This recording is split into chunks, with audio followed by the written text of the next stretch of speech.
Las señales del fin muestran que habrá guerras y terremotos en diferentes lugares. Vi volar por en medio del cielo a otro ángel que tenía el Evangelio eterno. Preparad el camino al Señor. Entonces apareció la señal del Hijo del Hombre en el cielo. Pronto aparece en el este una pequeña nube. Es la nube que envuelve al Salvador. Los sepulcros se abren y muchos de los que duermen en el polvo de la tierra serán despertados. Los hijos de Dios participan del gozo y dicha eterna. La bendición, la honra y gloria y dominio sea al que está sentado sobre el trono y al Cordero.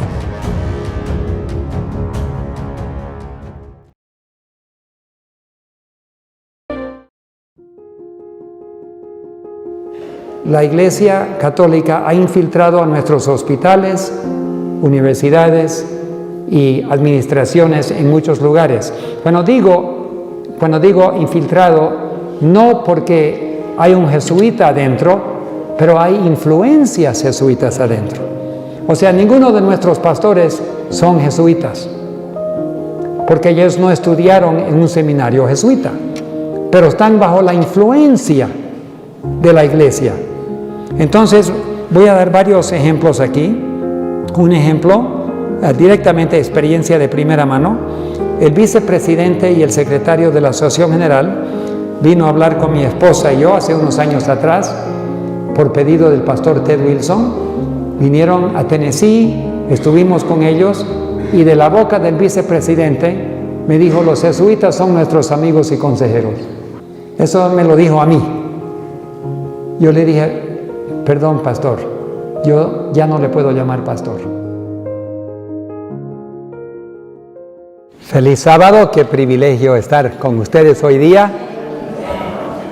Es una pena que la vida no es tan larga como para tener tantas veces juntos, pero Dios permite este privilegio de vez en cuando. Estamos agradecidos por todas las visitas que vienen de lugares lejanos, desde México, Argentina, Perú, el país de Santa Cruz.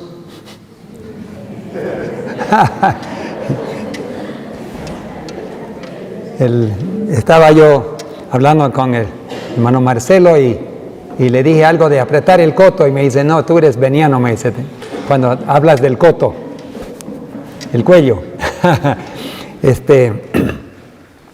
Estuve en Puerto Rico predicando hace unos años en la iglesia de la universidad allí, de la Universidad de las Antillas, y también había una señorita que estaba tocando el violín, muy hermoso como lo que gozamos hoy día, música celestial realmente. Agradecemos por esos talentos que Dios ha dado a nuestros jóvenes. Ella tocó varias veces, pero en la última vez se le quebró la cuerda. Pero ella continuó y terminó, pero con dificultad, ¿no? Y le dije: bueno, me hace recordar del famoso Paganini, el famoso violinista Paganini. Él hacía quebrar a propósito las cuerdas y continuaba con 3 y después con 2 y después hasta con 1, simplemente para demostrar su habilidad. Y le dije: quiero agradecer a la hermana Paganini por su música. Y cuando salimos de allí, un pastor ya jubilado, un pastor ya viejito, de mucho renombre y un hombre muy consagrado, me paró y me dijo: quiero decirte que yo estudié teología con tu papá y yo supe toda tu historia. Cuando tú naciste con problemas intestinales y en las primeras 2 semanas de tu vida te sacaron la mitad de tu estómago, la mitad de tus intestinos, hicieron todas las cirugías y nada funcionó. Y finalmente el médico dijo: preparen para el sepelio. Y yo estuve ahí orando con tus padres. Y después de haber un ungimiento, todo empezó a funcionar normalmente. Los médicos no te sanaron, Dios te sanó. Y te colocó nervios que tú no tenías cuando naciste. Así que estás predicando, trabajando por todo el mundo, porque Dios tenía un plan para tu vida. Y Dios tiene un plan para todas nuestras vidas. Cada uno de nosotros nace con un plan ya para nuestras vidas. Y si cumplimos ese plan, vamos a recibir el gozo mayor que podemos tener en la vida, es saber que estamos cumpliendo el plan de Dios. Otra cosa me dijo el pastor Santos. Dijo, Dios me dio el privilegio de ver ya comenzar a caer la lluvia tardía. Hoy día, mientras estábamos en el culto divino, Dios me permitió ver que habían muchas cabezas con una llama de fuego. Y yo sé que Dios quiere derramar su Espíritu Santo, pero por eso tenemos que recibirlo y pedirlo y preparar nuestras vidas, porque en una vida no consagrada no va a caer nunca el Espíritu Santo. Tiene que ser en una vida consagrada, deseoso de que Dios nos limpie de todo pecado y toda mundanalidad. Y Dios lo va a hacer, y muy pronto lo va a derramar en forma general en la lluvia tardía. Pero las primeras gotas ya están cayendo, dijo la hermana White. Y entonces queremos hoy día que Dios continúe, que estas 2 semanas sean semanas muy bendecidas y que sean de provecho espiritual y provecho de salud también. En el mundo todos quieren salud y vida. Los ricos pagan mucho dinero para preservar su vida hasta lo último. Algunos pagan mucho dinero para poder preservar sus cuerpos. El bien conocido en Estados Unidos, Howard Hughes, uno de los hombres más ricos del mundo, él pagó para que su cuerpo, al morir, instantáneamente sea congelado en nitrógeno líquido y para que lo guarden en un estado sin deterioro, porque dijo él, algún día van a inventar la forma de preservar la vida y restaurar y me pueden dar la vida otra vez. Qué triste. La vida lo promete Dios y él nunca conoció a Dios, pero hacen todo lo posible. Otra persona, que comenzó, inventó las computadoras Apple, Steve Jobs, un hombre muy muy rico, también hizo todo lo posible para preservar, pero se murió también, porque solo Dios puede dar la vida y él no conocía a Dios.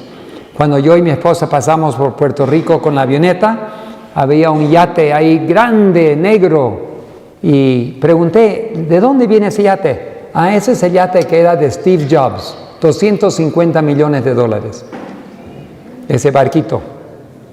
Y los hijos se están peleando para ver quién se lo lleva. Por el dinero pelean, el mundo pelea, quieren vida, quieren salud. Y nosotros tenemos el gran privilegio de conocer a nuestro Padre Celestial y al Señor Jesús, su Hijo, que es el dador de la vida. Y que simplemente aceptando la salvación que Él nos ofrece sin costo alguno, sin tener que ser rico, sin tener que tener tecnología, simplemente aceptando lo que Él ofrece, podemos tener la vida eterna y siguiendo los principios que Él nos otorga, podemos tener salud en esta vida también. Hay un hermano evangélico, un pastor evangélico, que está diciendo por todos lados, predicando, que si seguimos los mandamientos de Dios, podemos tener mejor salud. Y eso es verdad, porque los mandamientos de Dios son para nuestra salud y la vida y felicidad. Él dice que no hay que pedir, y esto no concuerdo con él, que no hay que pedir la voluntad de Dios. Es la voluntad sanarnos siempre, 100%. Pero hay ocasiones que, como el rey Ezequías, él rogó al Señor que lo sane y Dios le dio vida, pero llegó a ser una maldición. Si él hubiese aceptado y preparado su corazón, hubiese muerto en tranquilidad. Pero por haber tenido esa respuesta contestada, vinieron de Babilonia para preguntar cómo es que retrocedió el sol. Él le mostró las riquezas y dijo Dios, que por haber venido y mostrado sus riquezas, en vez de haber honrado a Dios, va a venir Babilonia y se va a llevar todo. Y así fue. Y su hijo, Manasés, mató y cortó en 2 pedazos a Isaías, al profeta y uno de los mayores profetas de la Biblia. Entonces, a veces Dios sana y a veces no sana, pero es mejor pedir y aceptar su voluntad. Jesús siempre dijo, de acuerdo con tu voluntad, no mi voluntad, pero la tuya. Y nosotros debemos seguir el ejemplo de Jesús. Antes de comenzar, vamos a pedir la presencia de Dios, vamos a inclinar nuestros rostros y vamos a arrodillarnos.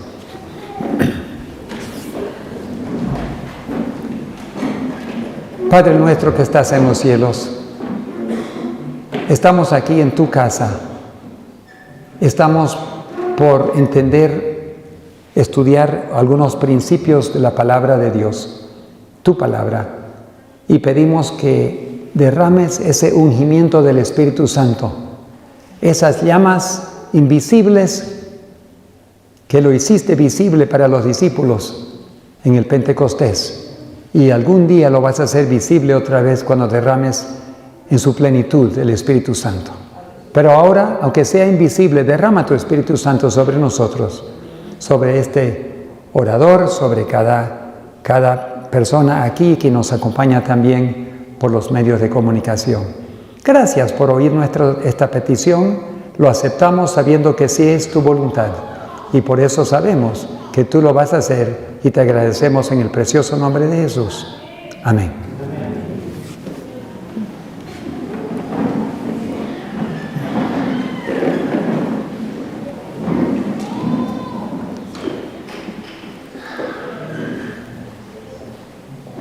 Satanás odia los mandamientos de Dios.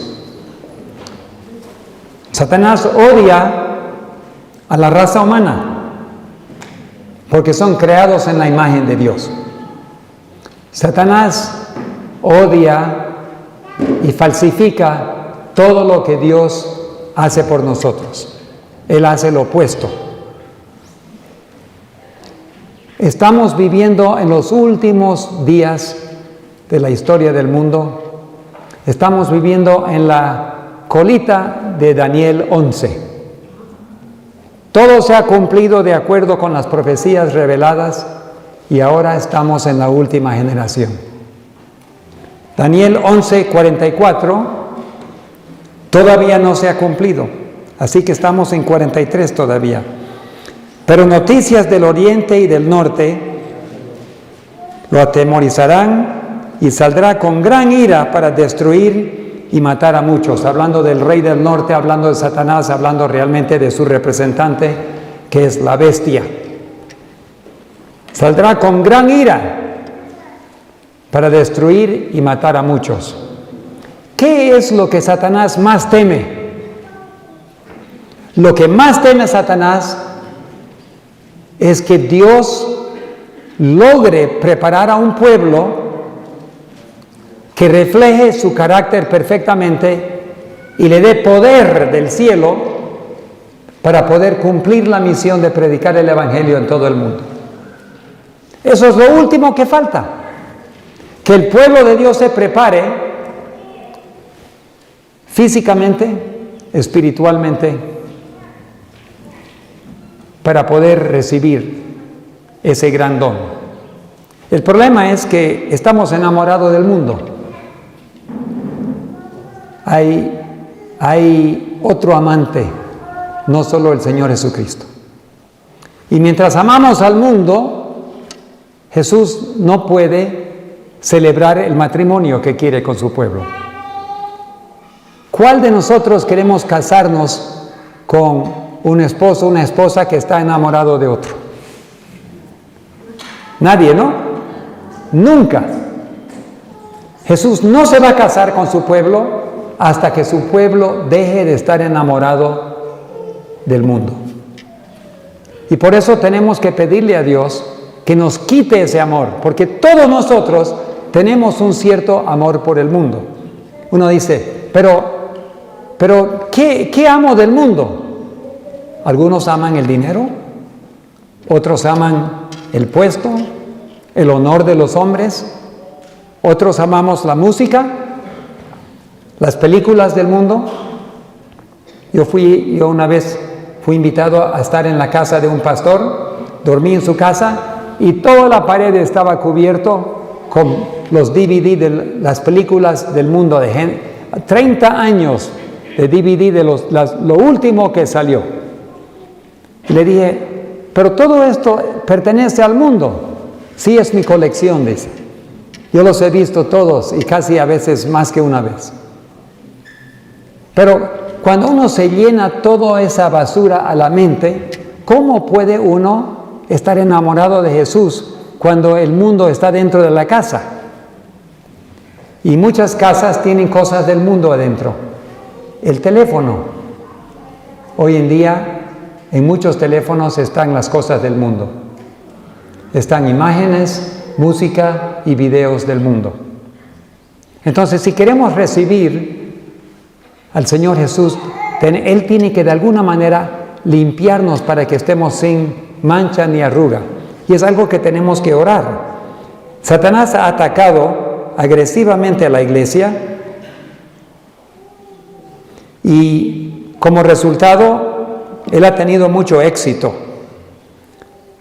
En el atacar a la iglesia, al pueblo de Dios, su meta principal es que nosotros nos distraigamos, que dormamos y que cualquier otra cosa menos prepararnos. La preparación es lo que más necesitamos. Dios siempre ha dicho que la última generación, antes que venga Cristo, va a tener características muy especiales. Pero hoy en día se burla de esa teología, se llama la teología de la última generación.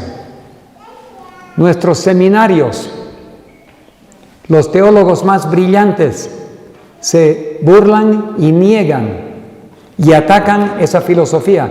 No va a haber una última generación especial. No va a haber una característica especial. Y eso es justamente lo que Satanás quiere que creamos, porque si no me voy a preparar para la venida de Cristo, voy a seguir durmiendo hasta que sea muy tarde. La teología de la última generación es bíblico, apoyado por el Espíritu de profecía, y es lo que más Dios quiere hacer. Tener un pueblo preparado. Y hay mucho más que solo preparar a un pueblo. Si Jesús no puede producir a un pueblo, si Jesús no puede producir la evidencia que necesita para comprobar que Satanás es un mentiroso, entonces Jesús no puede venir. Tú dices, ¿no puede venir? No. Porque Él vendría para recibir un pueblo no preparado. O significa, no habría un pueblo para llevar al cielo. Porque para ser trasladado al cielo, tienes que tener ciertas características como Enoc y como Elías. Moisés desobedeció a Dios. Y él tuvo que morir. Entonces, si Dios dice, no tengo un pueblo preparado, entonces todos van a tener que morir. Entonces Satanás dice, ¿para qué vas a venir si todo el mundo me sigue a mí? Todo tu pueblo está muerto. Entonces, para tener un pueblo preparado que lo va a recibir, este es mi Dios, lo hemos esperado y Él nos salvará, tiene que haber un pueblo vivo que obtiene la victoria sobre el pecado. Y hoy en día, mayormente en la iglesia, se burlan del hecho de que se puede vencer al pecado. La posición oficial de nuestra división aquí en Sudamérica es que no se puede vencer el pecado. Y de muchas divisiones. Y si no se puede vencer el pecado, vamos a seguir pecando hasta que venga Cristo. Significa que nadie va a poder ser trasladado cuando venga Cristo. No habrá nadie vivo que pueda ir al cielo cuando venga Cristo. Eso es lo que significa, vamos a pecar hasta que venga Cristo.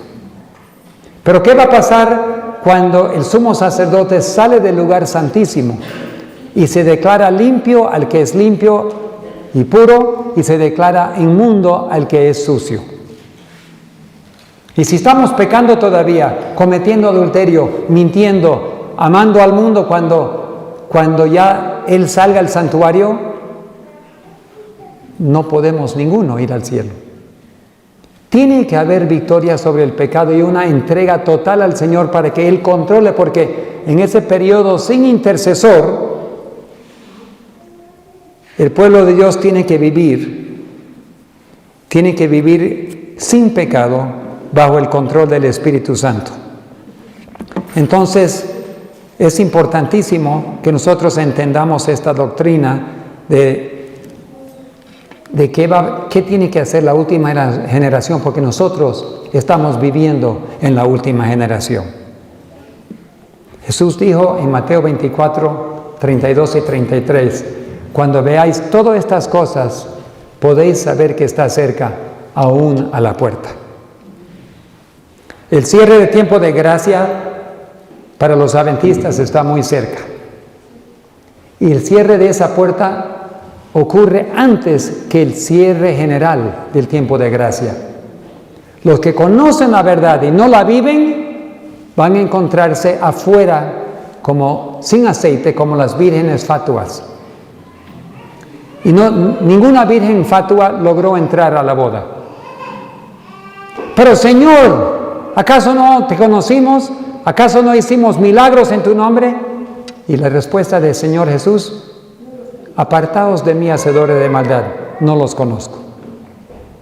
Entonces, estamos a punto de llegar. Nadie puede decir el día y la hora cuando eso va a ocurrir, pero sí tiene que ocurrir muy cerca de la ley dominical, y sí sabemos que la ley dominical está muy cerca.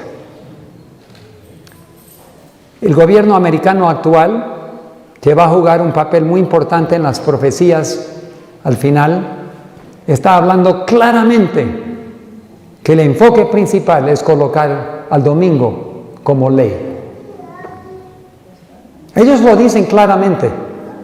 El vicepresidente de Estados Unidos dijo: lo vamos a enforzar brutalmente. Brutalmente.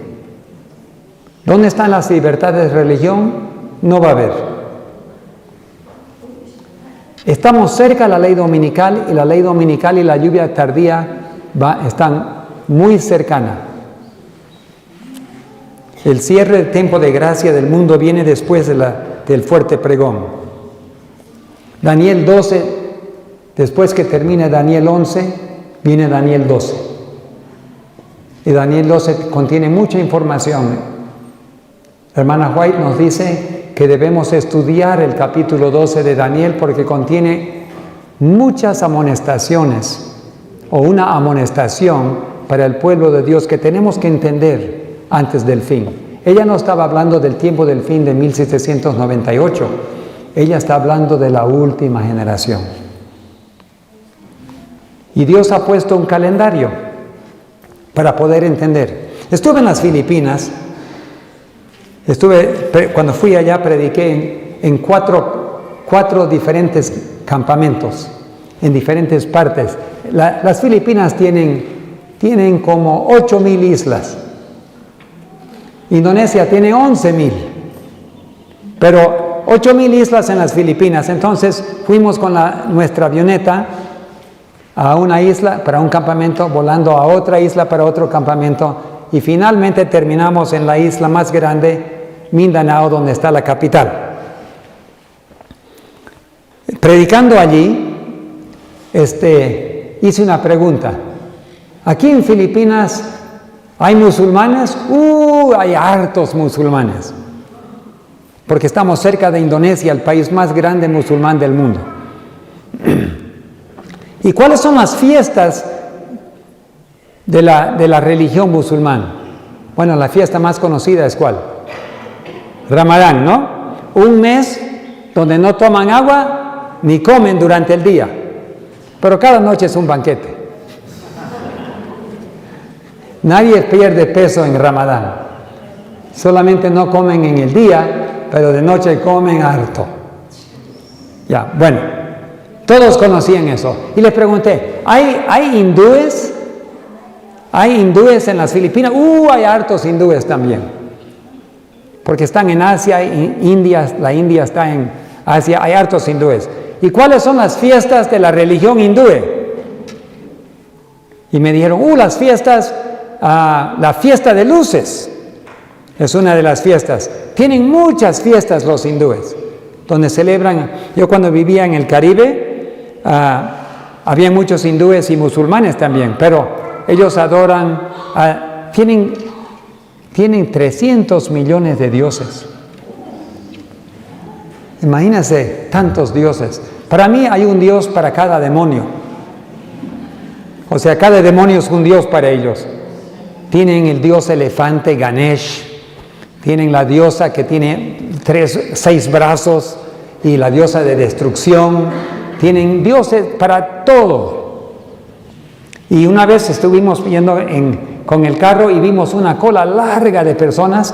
Cada persona tenía un platito de leche.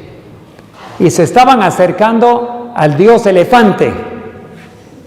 Y le estaban dando de comer a esa piedra. Y le dije, ¿y por qué una larga cola?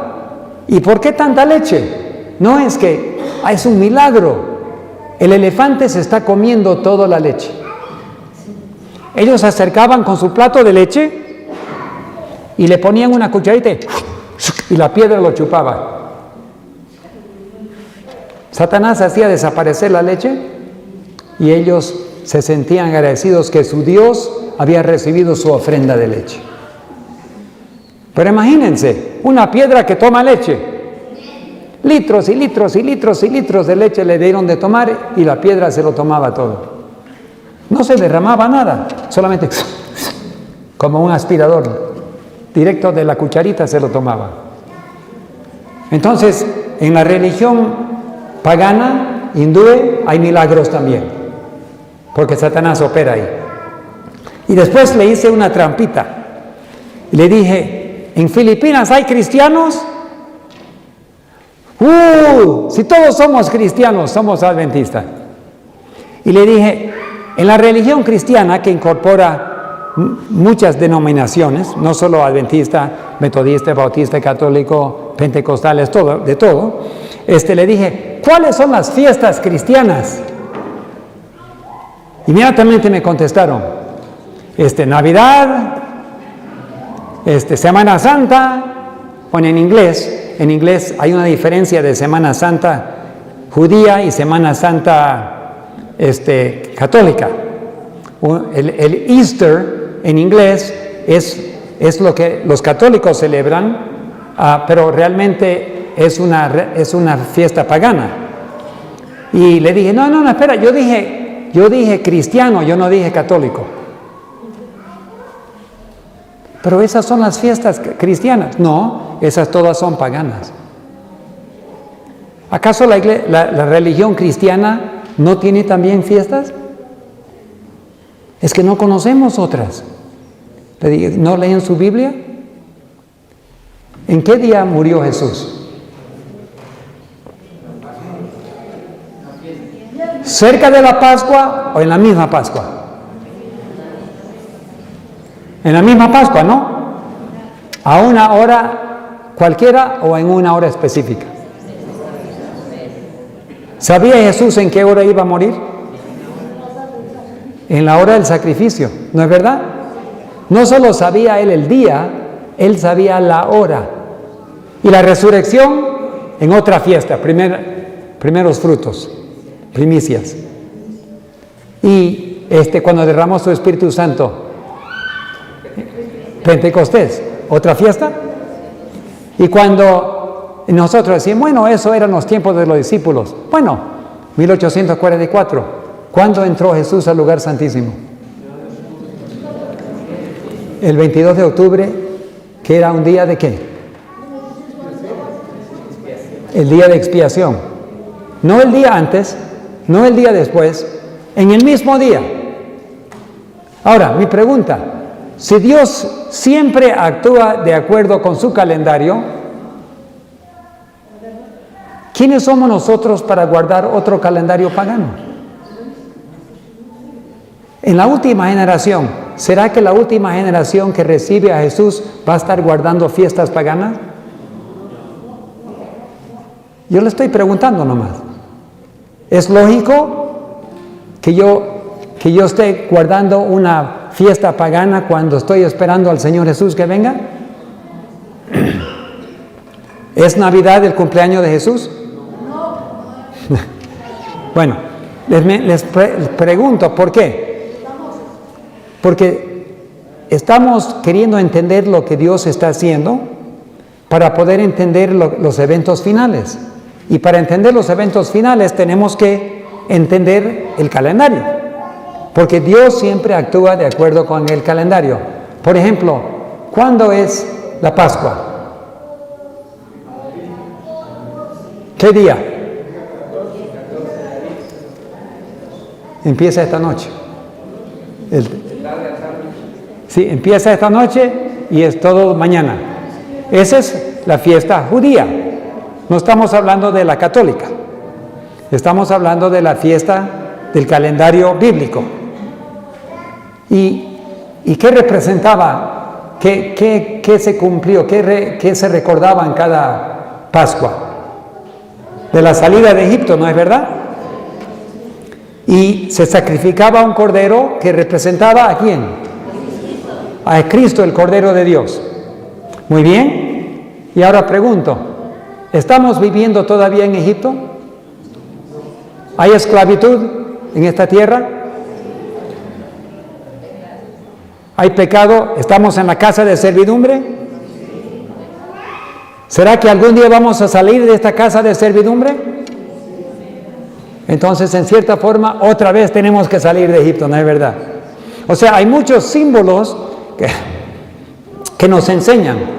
Y cuando Jesús entró al lugar santísimo era el día de expiación. ¿Estamos viviendo ahora en el día antitípico de expiación? Estamos viviendo en el juicio ahorita.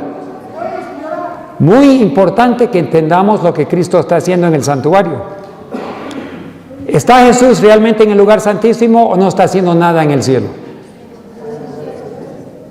Está preparando un pueblo, ¿no es verdad? Purificando el santuario. Si tú niegas esa verdad, hermanos y hermanas, y no te preparas, no puedes ser salvo. Estamos hablando de vida o muerte. Es uno de los puntos donde Satanás ha atacado al pueblo de Dios. Convencer al pueblo de Dios que nada ocurrió en 1844. Jesús no está en el lugar santísimo. Jesús no está preparando su pueblo. Cuando murió en la cruz se cumplió todo. Él murió por nuestros pecados. No hay nada más que hacer. Entonces, ¿por qué estamos acá 2000 años todavía? Si no hay nada más que hacer, ¿por qué Dios permitió que vivamos 2000 años más de miseria en este mundo? Porque había una función que cumplir. Y el santuario nos describe todo lo que el plan de salvación. Entonces, Dios tiene que presentar a su novia sin mancha ni arruga. Hoy en día, otra trampa, no solo vamos a hablar de salud dentro de poco, pero una de las trampas es alianzas con el ecumenismo. En el canal Nuevo Tiempo, hace unos años, cuando el presidente anterior estuvo acá, ahora está en la Asociación General como secretario, pero cuando él estaba acá, el presidente organizó una reunión de todas las iglesias en la iglesia adventista. El pastor Ted Wilson, el presidente mundial, vino y él acompañó. Estaba transmitido por el canal de toda la división sudamericana. Allí estaba el presidente de la iglesia mormona, Asambleas de Dios, Testigos de Jehová, católicos, pentecostales, pero lo que me sorprendió más que nada, habían 3 iglesias espiritistas satánicas. ¿Qué tenemos que ver con iglesias satánicas? ¿Cómo vamos a invitar a una iglesia satánica que venga a las reuniones cristianas? Nada que ver. Y lo interesante fue que todos los representantes de todas las iglesias, católicas, pentecostales, evangélicas, adventistas, todos eran varones. Y las dos iglesias espiritistas eran mujeres, como Isabel. Satanás siempre hace todo al revés. Cuando Dios ordena la forma de administrar su iglesia, Satanás hace el revés. El día es sábado, 7º día, no, va a ser domingo. Una cierta tribu va a oficiar en el santuario. ¿Cuál tribu? ¿Cuál? Los levitas, de Leví. Ellos van a oficiar. Pero si yo hubiese sido de la tribu de Rubén, yo podría haber dicho, no, pero yo también tengo derecho. No, Dios dijo que era Leví. Y era Leví. Entonces, hoy en día la forma de pensar es diferente. No, todos tenemos derecho. No es por derecho que se oficia en la casa de Dios. Se oficia porque así Dios lo ordenó. Entonces, Dios colocó a los varones para oficiar y ser sacerdote en su hogar. Ahora sabemos que cuando no hay esposo, la mamá tiene que ser todo. Sabemos eso, ¿no? La mamá tiene que ser sacerdote de su casa, también como madre, proveedora y todo, pero no es el plan de Dios que así sea. El hombre debe ser representante espiritual en su hogar, pero el diablo ha destruido tal forma que el hombre ya casi no cumple su función como Dios ha ordenado. Pero en la iglesia, Dios nunca cambió el plan. Él puso eso y nosotros decimos, no, pero tienen derecho. Primero, yo en 1980, la División Sudamericana me nombró como delegado al Congreso Mundial de la Unión Incaica. Yo fui como delegado y traductor. Yo estaba traduciendo para los que hablaban en español, yo traducía al inglés. Y también traducía por el micrófono para la gente que no entendían, se ponían audífonos y hablaban inglés del púlpito y yo traducía en vivo al español para que los delegados puedan entender lo que están diciendo. Bueno, por error, buscando el cuarto donde yo tenía que entrar, me metí a otro cuarto por error. Y estaba lleno de mujeres. Eran esposas de pastores. Y la dama, la hermana que estaba adelante, estaba diciendo, yo escuché y cerré la puerta rápido. Porque ella estaba diciendo, no vamos a permitir que los hombres administren. Nosotros, mujeres, vamos a mandar aquí. Esposas de pastores. Yo dije, me he metido en un cuarto de feminismo. Yo era el único hombre, yo cerré rápido y me salí.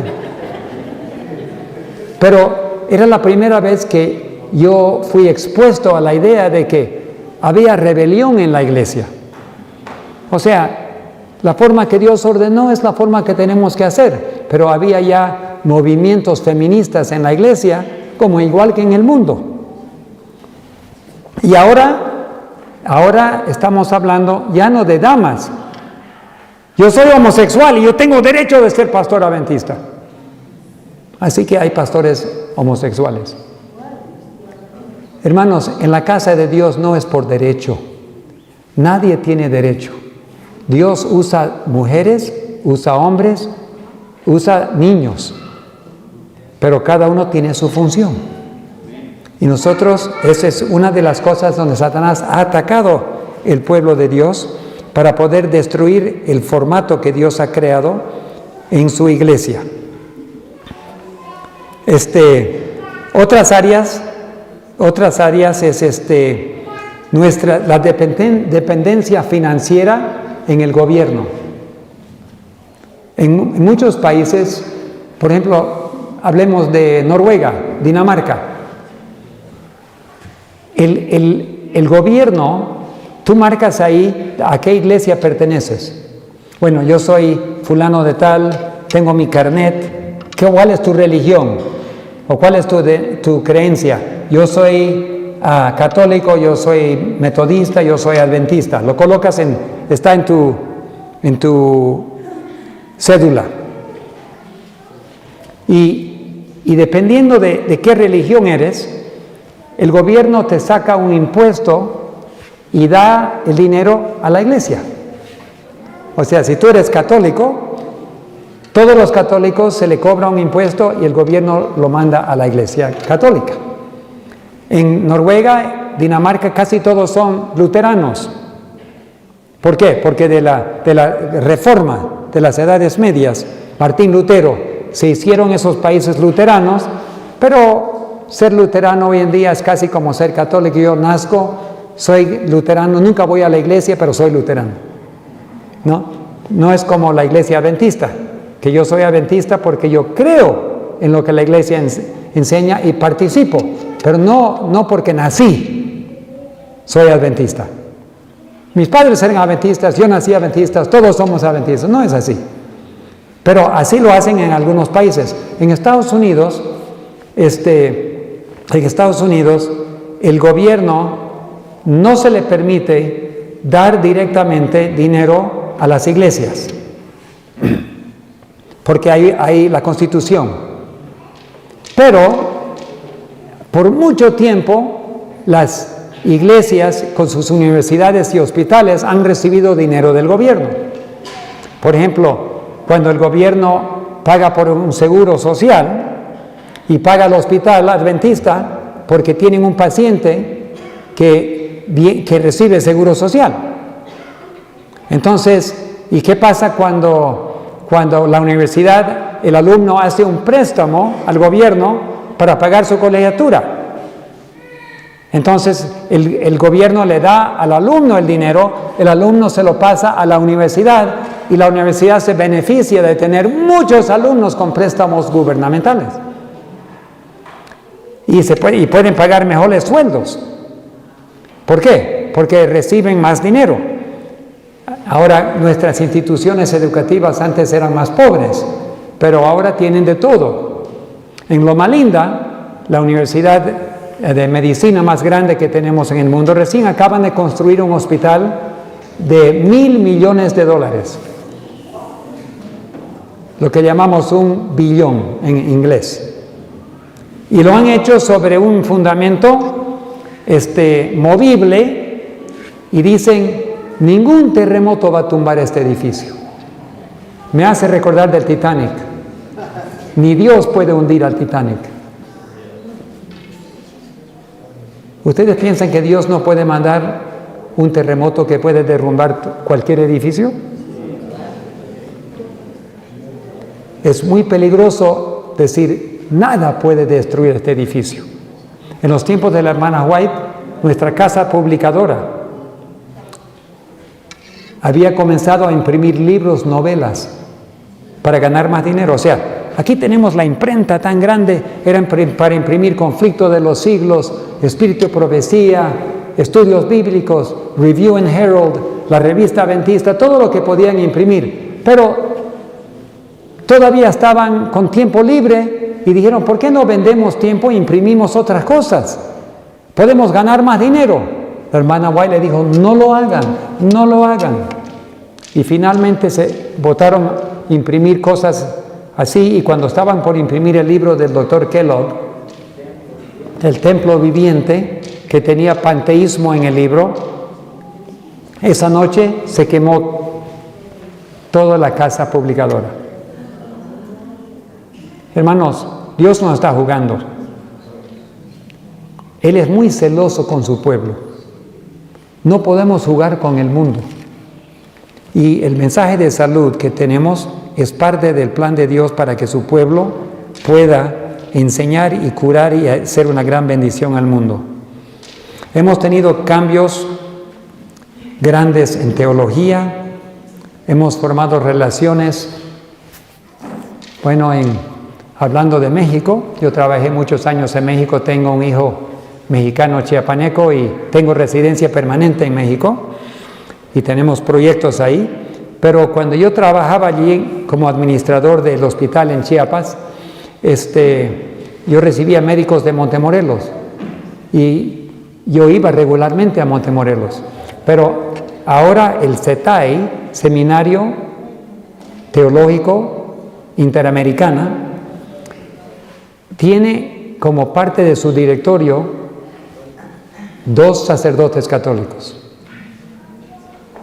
Entonces, cuando tú estudias en el seminario, tu currículum está definido parte por 2 curas católicos. Ahora, yo no quisiera mandar a mis hijos a un lugar donde 2 sacerdotes católicos están definiendo qué van a estudiar mis hijos. Yo amo mucho a la División Interamericana. La administración siempre me ha tratado muy bien, con mucho amor y cariño. El presidente anterior fue como mi padre, ofició mi ordenación como pastor. El presidente actual ha sido muy amigo y nos ayudó a comenzar el canal francés en Martinica y Guadalupe que tenemos ahí. Él vino varias veces, he predicado con él, hemos tenido reuniones, pero a la misma vez hay que decir lo que hay que decir.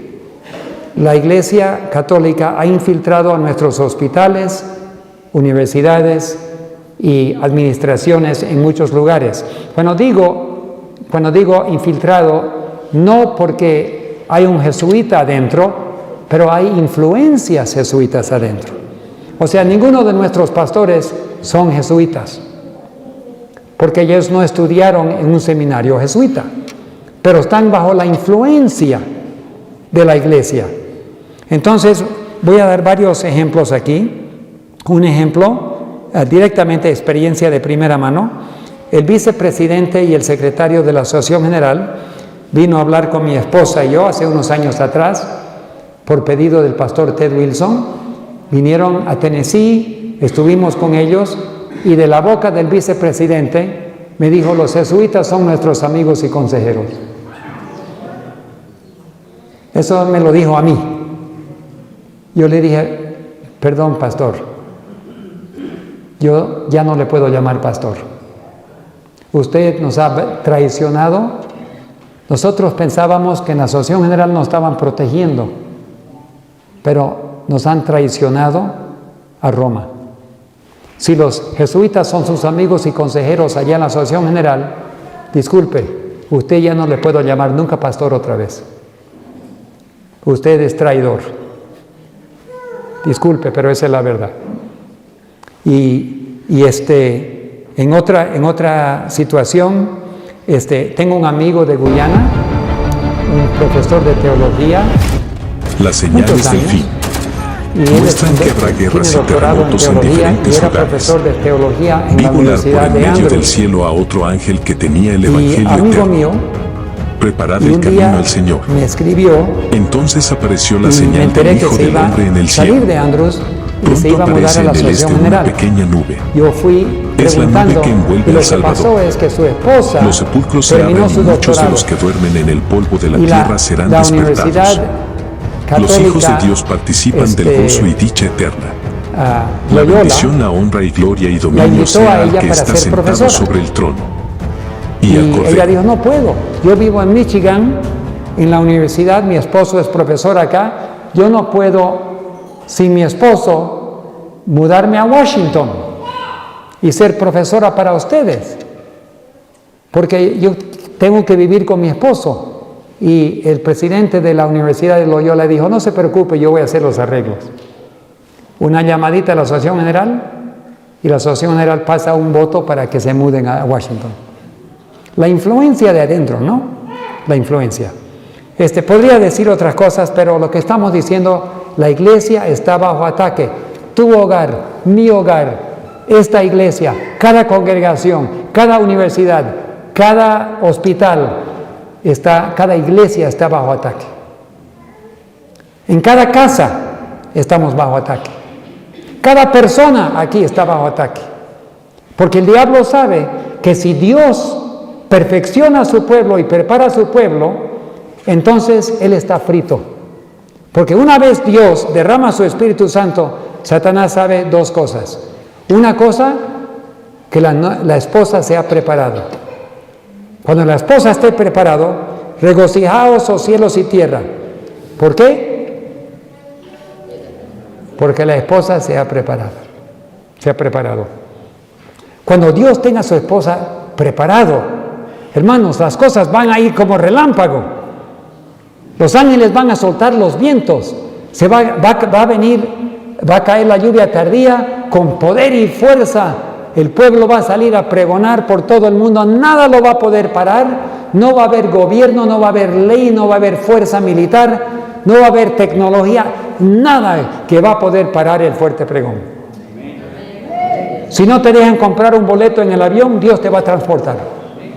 Como lo hizo con Felipe. Y Satanás sabe que aquí, en Potrero, hay personas que se están preparando. Él sabe que en África hay personas que se están preparando. Él puede ver que en Filipinas hay personas que se están preparando. Él sabe que en México, en el Perú, en todo país del mundo hay personas consagradas. Ustedes están aquí hoy día porque quieren prepararse. ¿No es verdad? Estamos aquí para eso. Y el diablo está mirando y cada uno de ustedes los tiene apuntado y está diciendo que no se prepare esa persona. Porque si esa persona se prepara, uno aquí, otro allá, en todo el mundo, Dios pronto va a tener sus 144,000. Pues, probablemente ese número es literal, yo creo que sí, pero no es el punto importante si es literal o simbólico. Pero 144,000 es solo menos de 1% de toda la iglesia adventista en el mundo. Si 1 en 100 se prepara, Dios va a terminar la obra. Si 99 adventistas se pierden, pero solamente 1 en 100 se prepara, vamos a ir al cielo muy pronto. Pero aquí tenemos muchos. Y si cada uno de nosotros nos dedicamos a prepararnos, aprendemos a vivir como Dios quiere que vivamos, alimentar la mente con música, con material espiritual, leer la palabra de Dios, leer el Espíritu de Profecía, seguirlo, rogar. Yo también me estoy predicando a mí mismo. Yo no soy perfecto. Yo también tengo defectos. Pregúntale a mi esposa. Todos tenemos defectos, pero Dios quiere perfeccionarnos. Entonces, ¿cuál es mi trabajo? Confesar. Señor, tengo muchos defectos. Por favor, límpiame, purifícame, hazme como tú, Señor. Mi trabajo es alimentarme con tu palabra. Mi trabajo es leer el Espíritu de Profecía. Mi trabajo es orar. Mi trabajo es rogar y agonizar ante Dios para que Él me haga el trabajo en mí, lo que yo necesito. Ese es mi trabajo, pero sin mi cooperación, Dios no lo puede hacer. ¿Cuántos de ustedes alguna vez han sido militares? Perdón, no vi. Levanten la mano si han sido militares. 1, 2, 3, 4, 5. Ya, 6 personas.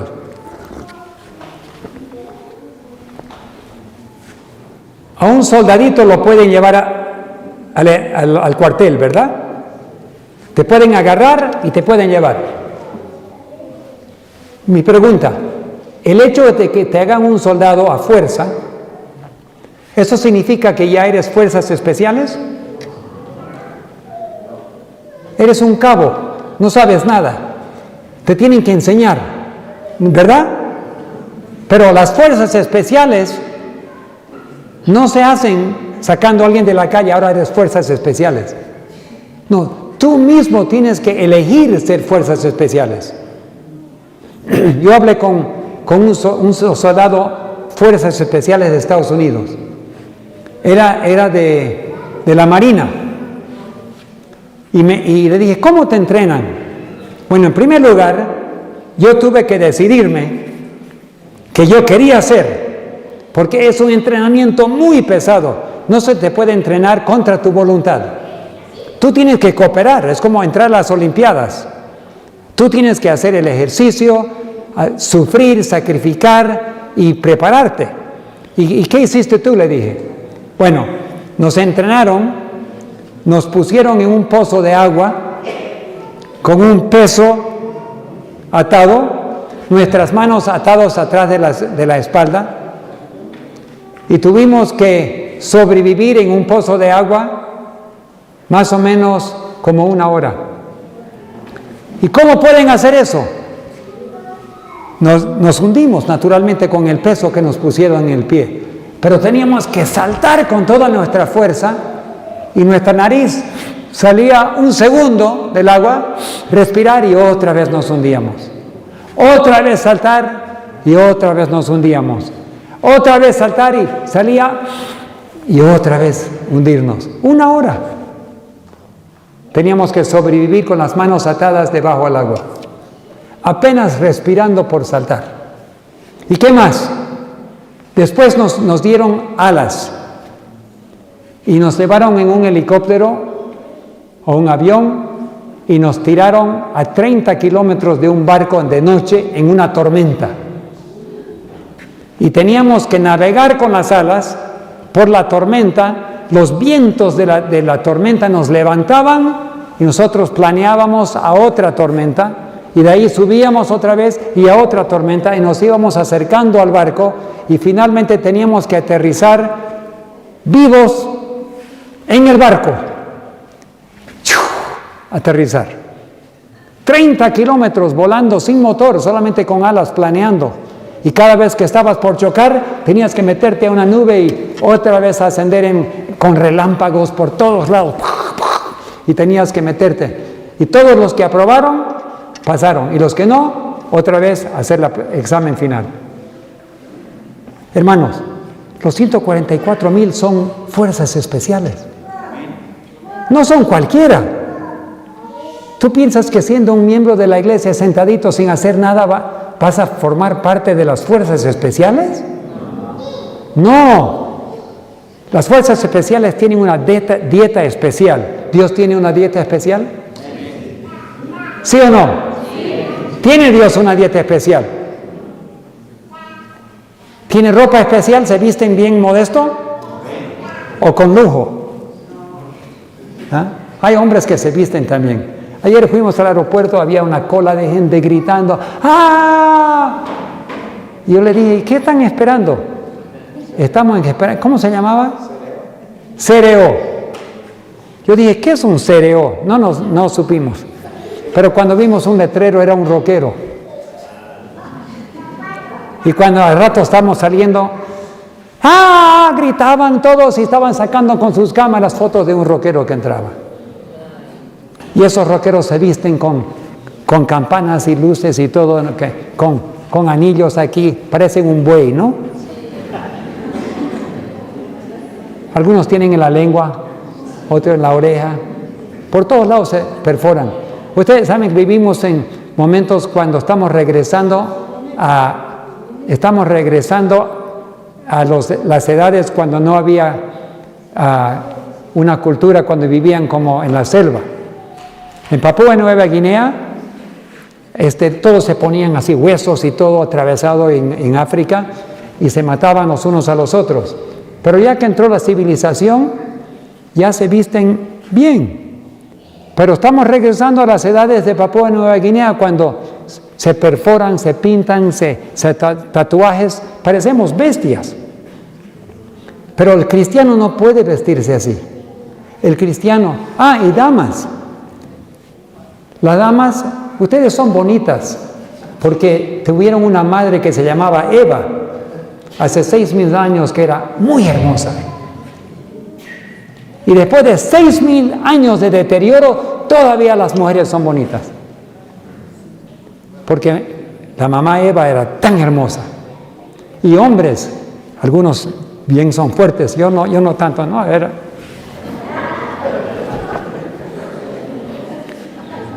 me llamaron el químico porque me dijesen que no tengo nada de físico. Pero ¿sabe qué? Hay hombres que sí tienen cuerpo, grandes, bien formaditos, porque Adán era así. Adán era tan simpático y fuerte. Se dice que Adán podía levantar 1 tonelada así, sin problema. Hermanos, el cristiano, la dama cristiana, cuando está caminando y tú ves una mujer, no es el cuerpo que te debe llamar la atención, es la cara brillante, hermosa y la sonrisa que tiene. Si el cuerpo te llama la atención, estás mal vestida. No hay que llamar atención al cuerpo. La cara es la parte más hermosa de una mujer porque radia la hermosura y el gozo del Señor. Entonces, si tú te vistes, vístete para no llamar atención a tu cuerpo. Y los hombres vístense normal y también tu cara. Es lo más simpático, lo que llama la atención, una cara sonriente. Yo a veces subo al avión y me siento y miro a los pasajeros que entran. Algunos, otros enojados, otros tristes y otros sonriendo y digo, ese debe ser cristiano. ¿Entienden, no? Entonces la cara debe comunicar el gozo del Señor. Entonces como resultado, el cristiano, especialmente los que están preparando en la última generación, nosotros tenemos que pensar como fuerzas especiales. Tenemos que hacer lo que tengamos que hacer para que Dios nos prepare. Hemos tenido, ¿cómo estamos con el tiempo? Unos minutitos más. Hemos tenido en la iglesia ataques severos que nos han desequilibrado un poco. Por ejemplo, en 2015, el Congreso Mundial en San Antonio, después de haber discutido plenamente, tomó el voto de rechazar la inspiración del Espíritu de Profecía. Y después retiraron la palabra inminente de la venida de Cristo. Inminente significa que está aún a las puertas. La Iglesia Adventista del Séptimo Día, a nivel mundial, corporativamente, no creen en el inminente retorno de Jesucristo ni en la inspiración del Espíritu de Profecía. Yo soy adventista, pero yo creo. El voto que tomaron en San Antonio no cambió lo que yo creo, pero cambió la posición oficial de la Iglesia. Entonces, esa crisis creó un zarandeo. Si yo como empleado no apoyo la posición oficial de mi empleador, la institución, yo debo renunciar.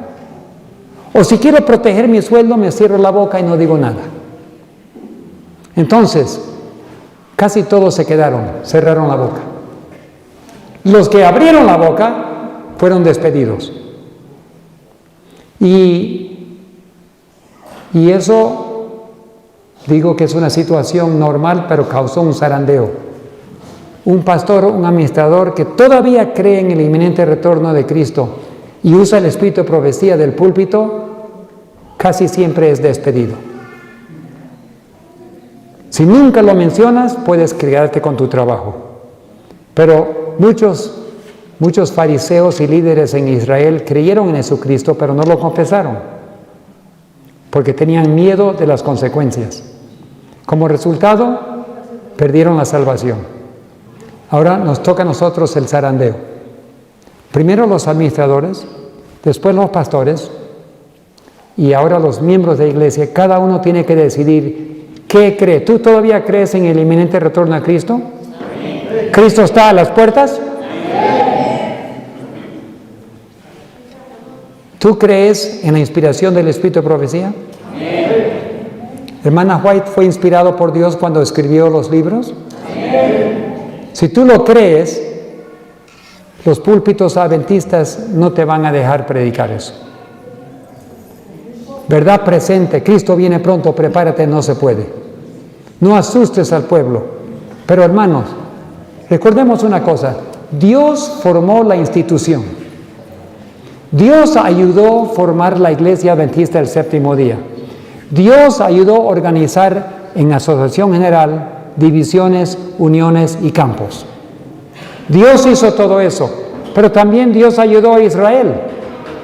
Dios ayudó a formar a Israel, pero la institución le dio la espalda y lo rechazó al Hijo de Dios.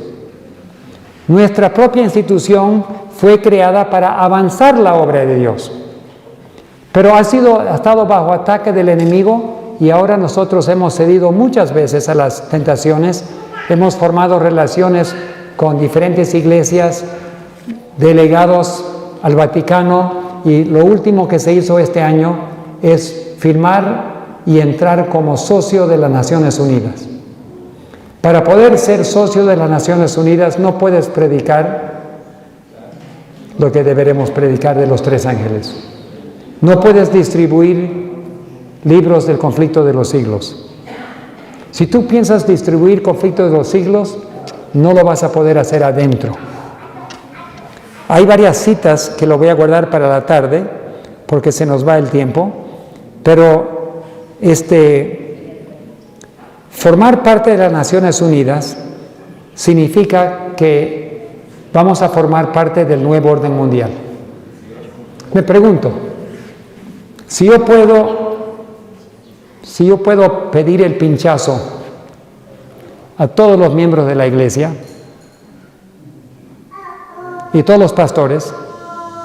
Hay un pastor que trabajaba aquí en la Unión Boliviana por mucho tiempo, pero por no tomar el pinchazo fue despedido. Él ha predicado aquí. Muchos pastores que tomaron el pinchazo, muchos se murieron. Uno de los pastores en Manaus, donde tenemos nuestro proyecto en Brasil, él y la esposa dejaron los hijos por tomar el pinchazo. El momento que el pastor de la iglesia de Hamacas en Santa Cruz tomó el pinchazo por la presión, a cuidados intensivos por coágulos en el corazón. Hermanos, cuando la iglesia cedió a la presión de Roma para enforzar el pinchazo a todos sus miembros y sus empleados, causaron la muerte y la deshabilitación de miles y miles de miembros. Lo único que tienen que decir es, perdón, cometimos un error, y serían perdonados. Los miembros aman a su iglesia, los perdonarían, pero no quieren pedir perdón. Insisten que hicieron lo correcto, aunque en el gobierno americano está diciendo todos los empleadores que forzaron a sus empleados a tomar el pinchazo serán responsables por las consecuencias. El gobierno americano ha dicho que el empleador es responsable por haber forzado eso. Pero la iglesia no se arrepiente. Los administradores dicen, no, hicimos lo correcto, aunque el gobierno americano rechaza eso. Ahora le pregunto, si voy a formar parte del comunismo, si voy a formar parte de una relación íntima con Roma, que es adulterio espiritual, ¿con una prostituta vas a tener una relación? ¿Con la ramera? ¿Qué se llama eso? Adulterio. Adulterio. Y ahora con las Naciones Unidas. Pregunto, cuando llegue la ley dominical muy pronto, ¿qué va a hacer la iglesia? Hermanos, van a aceptar la ley dominical. Y la hermana White ya lo dijo. Nuestros pastores dirigentes no solo van a pisotear el sábado, van a insistir que los miembros guarden el domingo. La hermana White ya lo dijo. Tengo la cita si lo quieren, o si no lo leo más tarde. Pero, hermanos, tenemos que cada uno individualmente decidir. Recuerden que no vamos a ser salvos como grupo, ¿eh? Vamos a ser salvos individualmente. Tú solita, tú solito vas a estar tomando tu decisión. ¿Lealtad a la verdad y a Dios o lealtad a los hombres? Yo tengo familia que trabajan para la iglesia. Yo trabajé 30 años para la iglesia, fueron buenos años. Gracias a Dios me jubilé justamente cuando los días terribles llegaron. Porque hoy día no me dejarían predicar. Pero por 30 años prediqué y trabajé sin problema. Pero ahora no se puede. Y tengo familia, hijos, yernos, que trabajan con la iglesia, aman la iglesia, tomaron el pinchazo y están sufriendo con cáncer ahora. Jovencitos. Pero obedecieron. Pero la pregunta es, ¿a quién voy a ser leal? ¿A Dios o a los hombres? Si voy a ser leal a Dios, yo voy a tener que tomar mi decisión que sí o sí, venga lo que venga, cualquier que sea la consecuencia, voy a obedecer a Dios.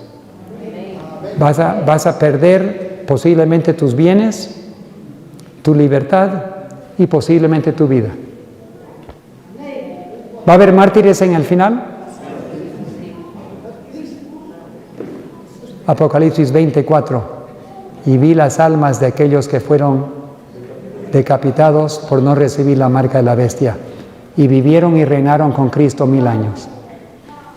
Puede ser que muchos de nosotros seamos decapitados. Un amigo mío en México estaba caminando por la calle y vio un camión que llegaba cerca de Guadalajara, y repentinamente se salió la capa encima del camión y estaba lleno de guillotinas. Pregunto, ¿por qué un país está importando guillotinas? ¿Acaso estamos viviendo en Francia, en la Revolución Francesa? Pero dice la Biblia, vi las almas de aquellos que fueron decapitados por no recibir la marca de la bestia.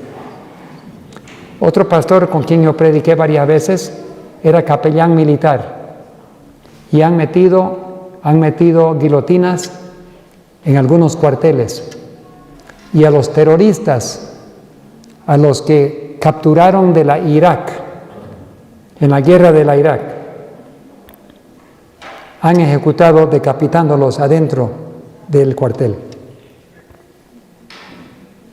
Y él le preguntó a un soldado, guardia, ¿por qué están decapitando a los presos adentro ahí? Es que son terroristas. ¿Tú sabes que algún día van a decapitar cristianos? Y el soldado dijo, yo no sabía eso. Cuando empezó a indagar, al soldado lo despidieron inmediatamente del ejército por preguntar. Hermanos, va a haber muchos miles y miles de decapitados. Tenemos que estar dispuestos a perder todo por Cristo. Hoy en día hay países como Irak que están matando a los cristianos, como India. Me mandaron un video de unos hermanos evangélicos y todos sacaron a los hombres varones de su casa, los llevaron y ¡pac! Una bala en el pozo. Agarraron al otro, otra bala en la cabeza, al pozo. Estaba lleno de cuerpos de hermanos cristianos. Los hindúes estaban matando. A otros en África lo tiraron en el fuego. Hermanos, los días por adelante van a ser difíciles. Y no es para los que son temerosos. No es para los cobardes. No es para los que son leales a los hombres. Solo Dios nos puede dar la valentía para parar firmes. 30 y 50 millones, entre 30 y 50 millones de personas dieron su vida en las edades medias como mártires. Y si una dama, un anciano puede morir por su fe, nosotros también podemos. Pero algo más quiere Dios, más que un mártir. ¿Sabe qué es? Quiere un vencedor del pecado. Porque Dios puede tener mártires, pero Él necesita un pueblo vivo. Un pueblo que está dispuesto a seguir al Cordero donde quiera que vaya. Incluye la salud, incluye la ropa, el entretenimiento. Todo aspecto de nuestra vida tiene que estar consagrado al Señor.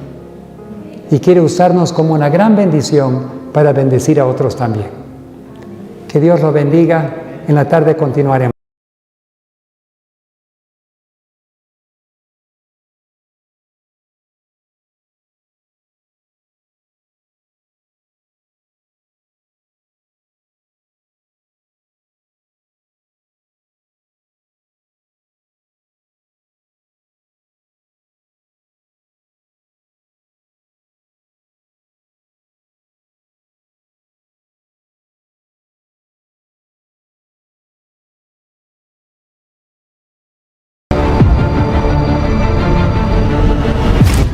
Las señales del fin muestran que habrá guerras y terremotos en diferentes lugares. Vi volar por en medio del cielo a otro ángel que tenía el Evangelio eterno. Preparad el camino al Señor. Entonces apareció la señal del Hijo del Hombre en el cielo. Pronto aparece en el este una pequeña nube. Es la nube que envuelve al Salvador. Los sepulcros se abren y muchos de los que duermen en el polvo de la tierra serán despertados. Los hijos de Dios participan del gozo y dicha eterna. La bendición, la honra y gloria y dominio sea al que está sentado sobre el trono y al Cordero. Damos gracias a Dios por el mensaje recibido que nos ayuda a nuestro beneficio espiritual. Continuaremos ahora con más escrituras para aquellos que deseen seguir en una comunión con el Señor. Y la palabra que traemos hoy dice así: de las oscilaciones de la tierra, la llamarada de los relámpagos y el fragor de los truenos, el Hijo de Dios llama a la vida a los santos dormidos, dirige una mirada a las tumbas de los justos y levanta luego las manos al cielo.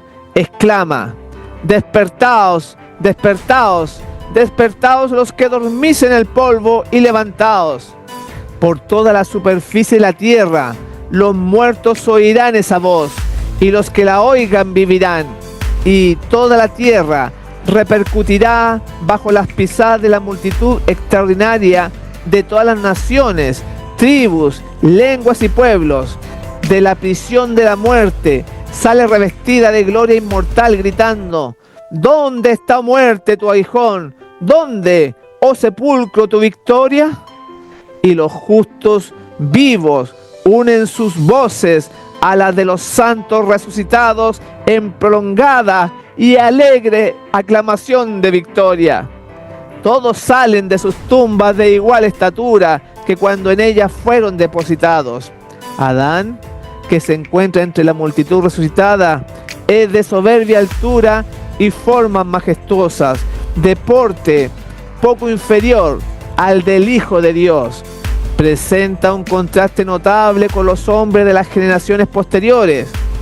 En este respecto, se nota la gran degeneración de la raza humana, pero todos se levantan con la lozanía y el vigor de eterna juventud.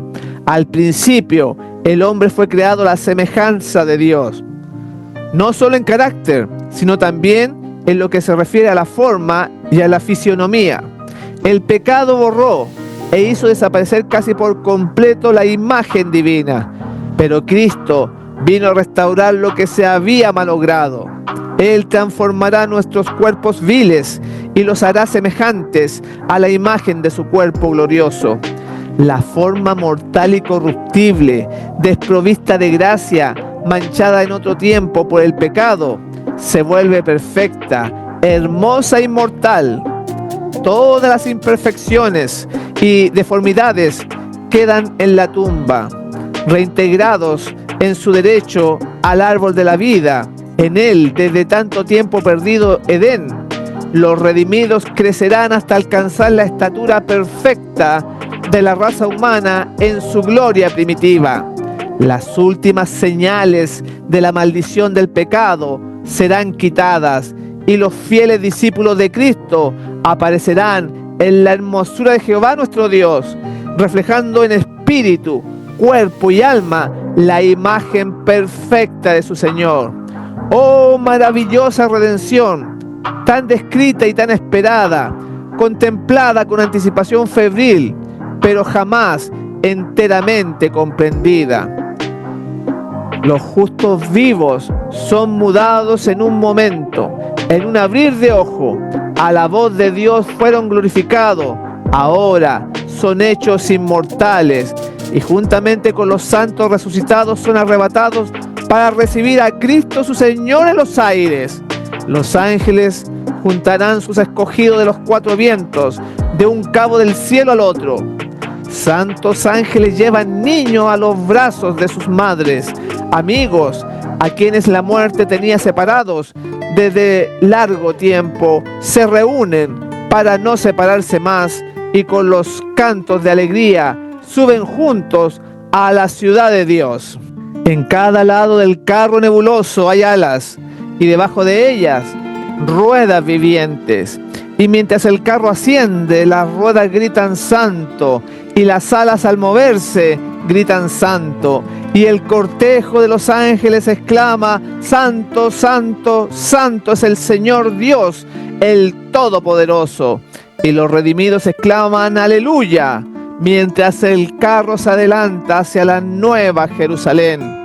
Antes de entrar en la ciudad de Dios, el Salvador confiere a sus discípulos los emblemas de la victoria y los cubre con las insignias de su dignidad real.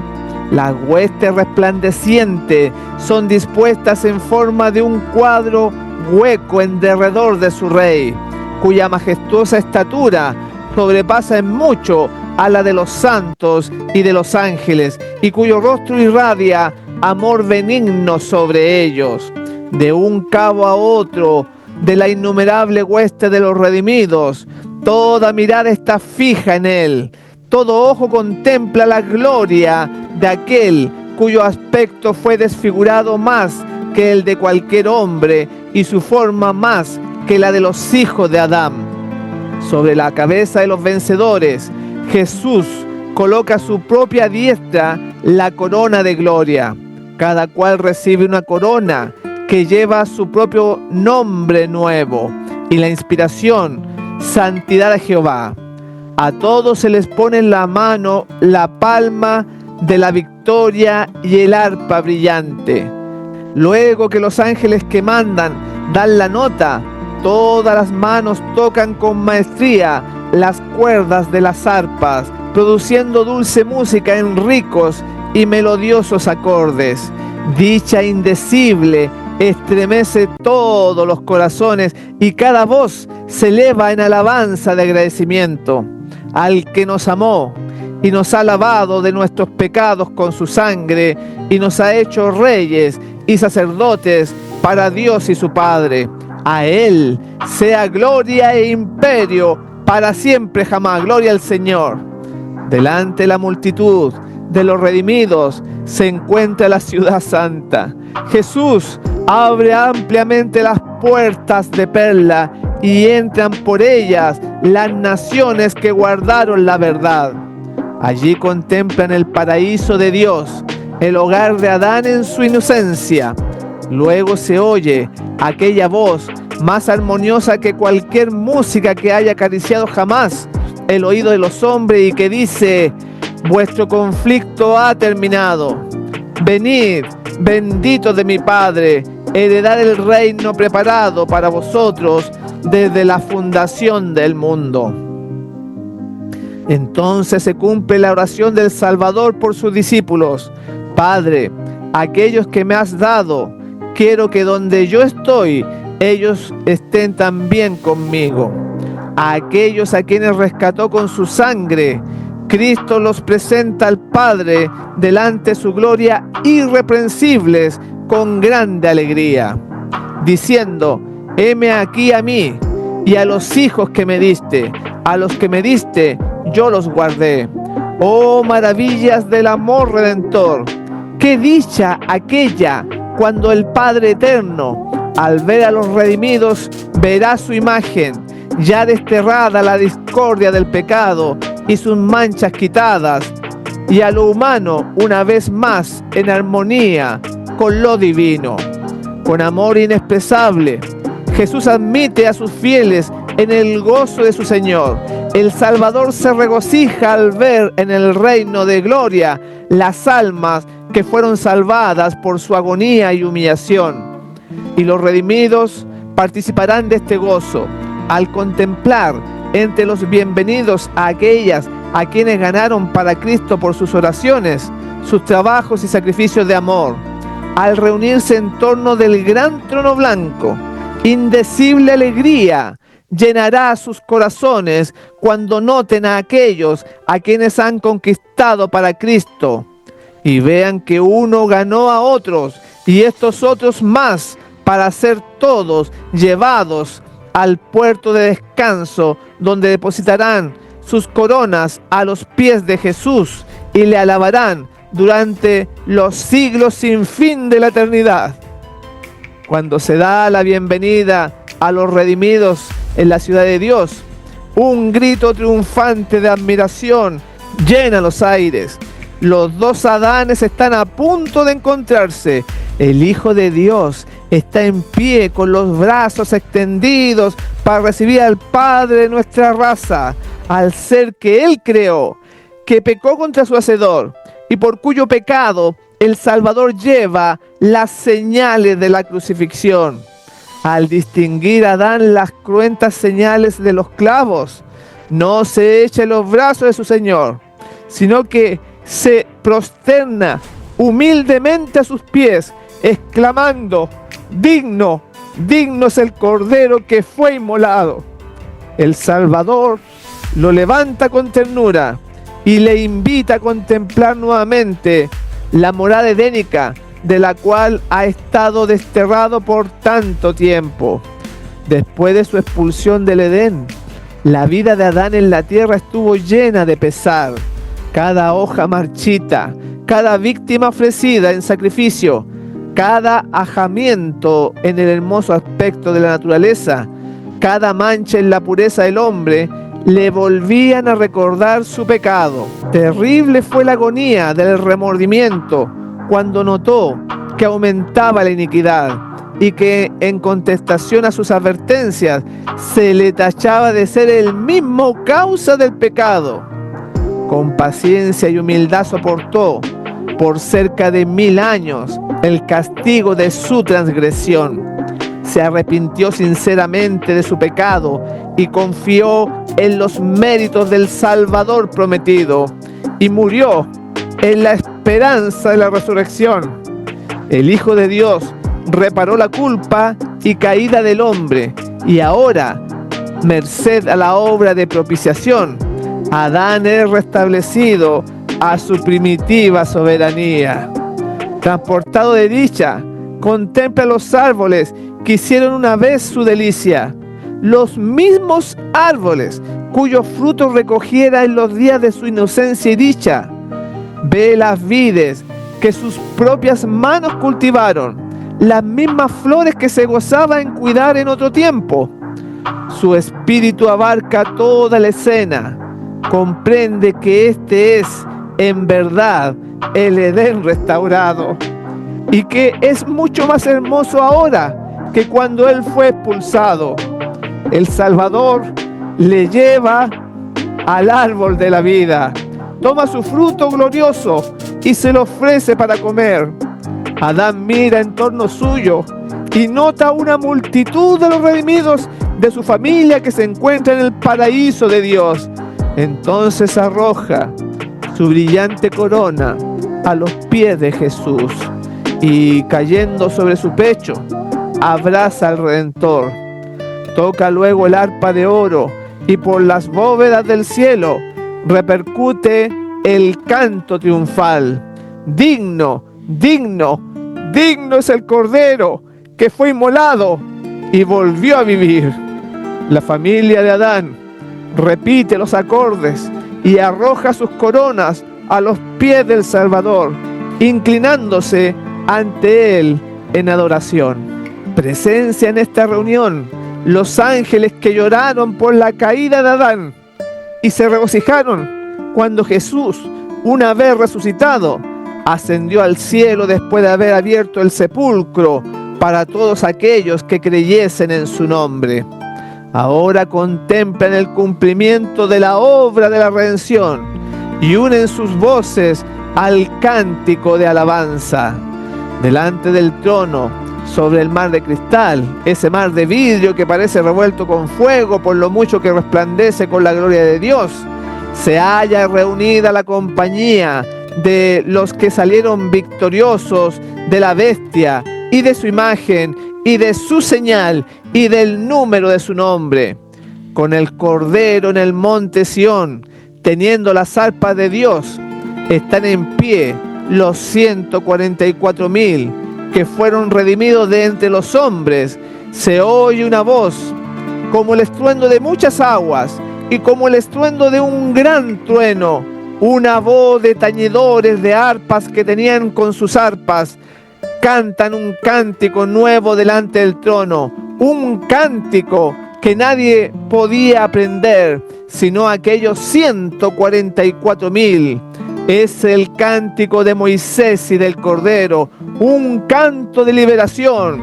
Ninguno si los 144,000 pueden aprender aquel cántico, pues es el cántico de su experiencia, una experiencia que ninguna otra compañía ha conocido jamás. Son estos los que siguen al Cordero por donde quiera que fuere. Habiendo sido trasladados de la tierra de entre los vivos, son contados por primicias para Dios y para el Cordero. Estos son los que han venido de gran tribulación. Han pasado por el tiempo de angustia, cual nunca ha sido desde que ha habido nación. Han sentido la angustia del tiempo de la aflicción de Jacob. Han estado sin intercesor durante el derramamiento final de los juicios de Dios. Pero han sido librados, pues han lavado sus ropas y las han blanqueado en la sangre del Cordero. En sus bocas no ha sido hallado engaño. Están sin mácula delante de Dios. Por esto están delante del trono de Dios y le sirven día y noche en su templo. Y el que está sentado sobre el trono tenderá su pabellón sobre ellos. Han visto la tierra asolada con hambre y pestilencia, al sol que tenía el poder de quemar a los hombres con un intenso calor. Y ellos mismos han soportado padecimientos, hambre y sed. Pero no tendrán más hambre ni sed, y el sol no caerá sobre ellos, ni otro ningún calor, porque el Cordero que está en medio del trono los pastoreará y los guiará a fuentes vivas de aguas. Y Dios limpiará toda lágrima de los ojos de ellos. En todo tiempo, los elegidos del Señor fueron educados y disciplinados en la escuela de la prueba. Anduvieron en los senderos angostos de la tierra, fueron purificados en el horno de la aflicción. Por causa de Jesús sufrieron oposición, odio y calumnias. Le siguieron a través de luchas dolorosas, se negaron a sí mismos y experimentaron amargos desengaños. Por su propia dolorosa experiencia conocieron los males del pecado, su poder, la culpabilidad que entraña y su maldición, y lo miran con horror. Al darse cuenta de la magnitud del sacrificio hecho para curarlo, se sienten humillados ante sí mismos y sus corazones se llenan de una gratitud y alabanza que no pueden apreciar los que nunca cayeron. Aman mucho porque se les ha perdonado mucho. Habiendo participado de los sufrimientos de Cristo, están en condición de participar de su gloria. Los herederos de Dios han venido de buhardillas, chozas, cárceles, cadalsos, montañas, desiertos, cuevas de la tierra y de las cavernas del mar. En la tierra fueron pobres, angustiados, maltratados. Millones bajaron a la tumba cargados de infamia, porque se negaron terminantemente a ceder a las pretensiones engañosas de Satanás. Los tribunales humanos los sentenciaron como a los más viles criminales, pero ahora Dios es el juez. Ahora los fallos de la tierra son invertidos. Quitará la afrenta de su pueblo y los llamarán pueblo santo, redimidos de Jehová. Él ha dispuesto darles gloria en lugar de ceniza, óleo de gozo en lugar de luto, manto de alegría en lugar del espíritu angustiado. Ya no seguirán siendo débiles, afligidos, dispersos y oprimidos. De aquí en adelante estarán siempre con el Señor. Están ante el trono más ricamente vestidos que jamás lo fueron los personajes más honrados de la tierra. Están coronados con diademas más gloriosas que las que jamás ciñeron los monarcas de la tierra. Pasaron para siempre los días de sufrimiento y llanto. El Rey de Gloria ha secado las lágrimas de todos los semblantes. Toda causa de pesar ha sido alejada. Mientras agitan las palmas, dejan oír un canto de alabanza, claro, dulce y armonioso. Cada voz se une a la melodía hasta que entre las bóvedas del cielo repercute el clamor: salvación a nuestro Dios, que está sentado sobre el trono, y al Cordero. Amén. La bendición y la gloria y la sabiduría y la acción de gracias y la honra y la potencia y la fortaleza sean a nuestro Dios para siempre jamás. Aleluya. En esta vida podemos apenas empezar a comprender el tema maravilloso de la redención. Con nuestra inteligencia limitada podemos considerar con todo fervor la ignominia y la gloria, la vida y la muerte, la justicia y la misericordia que se tocan en la cruz. Pero ni con la mayor tensión de nuestras facultades mentales llegamos a comprender todo su significado. La largura y anchura, la profundidad y la altura del amor redentor se comprenden tan solo confusamente. El plan de la redención no se entenderá por completo, ni siquiera cuando los rescatados vean cómo serán vistos ellos mismos y conozcan cómo serán conocidos. Pero a través de las edades sin fin, nuevas verdades se desplegarán continuamente ante la mente admirada y deleitada. Aunque las aflicciones, las penas y las tentaciones terrenales hayan concluido, y aunque la causa de ellas hayan sido suprimidas, el pueblo de Dios tendrá siempre un conocimiento claro e inteligente de lo que costó su salvación. La cruz de Cristo será la ciencia y el canto de los redimidos durante toda la eternidad. En el Cristo glorificado contemplarán al Cristo crucificado. Nunca olvidarán que aquel cuyo poder creó los mundos innumerables y los sostiene a través de la inmensidad del espacio, el amado de Dios, la majestad del cielo, aquel a quien los querubines y los serafines resplandecientes se deleitan en adorar, que se humilló para elevar al hombre caído, que llevó la culpa y el oprobio del pecado y sintió el ocultamiento del rostro de su Padre, hasta que la maldición de un mundo perdido quebrantó su corazón y le arrancó la vida en la cruz del Calvario.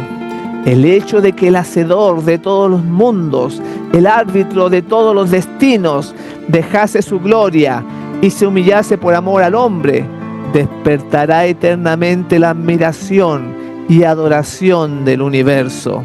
Cuando las naciones de los salvos miren a su Redentor y vean la gloria eterna del Padre brillar en su rostro, cuando contemplen su rostro, que es de la eternidad hasta la eternidad, y sepan que su reino no tendrá fin, entonces prorrumpirán en un cántico de júbilo: digno, digno el Cordero que fue inmolado y nos ha redimido para Dios con su propia preciosísima sangre. El misterio de la cruz explica todos los demás misterios. A la luz que irradia del Calvario, los atributos de Dios que nos llenaban de temor respetuoso nos resultan hermosos y atractivos. Se ve que la misericordia, la compasión y el amor paternal se unen a la santidad, la justicia y el poder. Al mismo tiempo que contemplamos la majestad de su trono, tan grande y elevado, vemos su carácter en sus manifestaciones misericordiosas y comprendemos como nunca antes el significado del apelativo conmovedor Padre nuestro. Se echará de ver que aquel cuya sabiduría es infinita no hubiera podido idear otro plan para salvarnos que el del sacrificio de su Hijo. La compensación de este sacrificio es la dicha de poblar la tierra con seres rescatados, santos, felices e inmortales.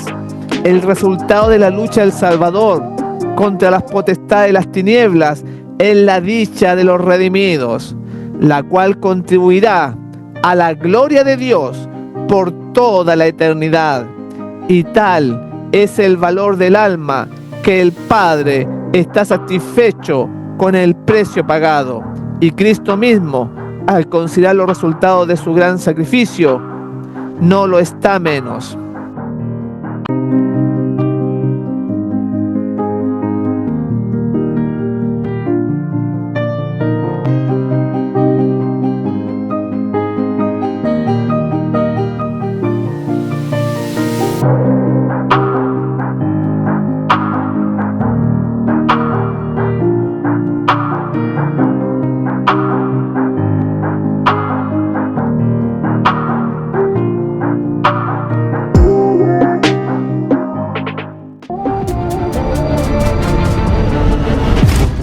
Las señales del fin muestran que habrá guerras y terremotos en diferentes lugares. Vi volar por en medio del cielo a otro ángel que tenía el Evangelio eterno. Preparad el camino al Señor. Entonces apareció la señal del Hijo del Hombre en el cielo. Pronto aparece en el este una pequeña nube. Es la nube que envuelve al Salvador. Los sepulcros se abren y muchos de los que duermen en el polvo de la tierra serán despertados. Los hijos de Dios participan del gozo y dicha eterna. La bendición, la honra y gloria y dominio sea al que está sentado sobre el trono y al Cordero.